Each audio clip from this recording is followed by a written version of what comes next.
আমি মনে করি যে সেনাবাহিনীর এই সিদ্ধান্ত খুবই খুবই সময় উপযোগী। সেনাবাহিনী নিয়ে এত ধরনের মন্তব্য, পাবলিকলি কথাবার্তা, আমজনতার এই ধরনের হুমকি ধামকি বাংলাদেশের ইতিহাসে প্রথম।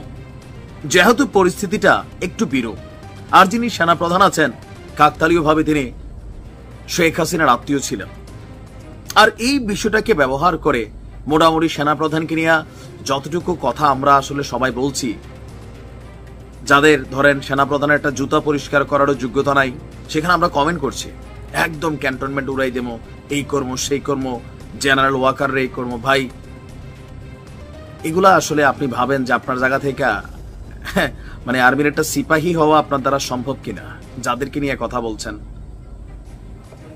তো এই যে পরিস্থিতি, গতকালকে নাশকতার অভিযোগে বরখাস্তকৃত একজন সেনা সদস্যকে আমাদের সেনাবাহিনী গ্রেপ্তার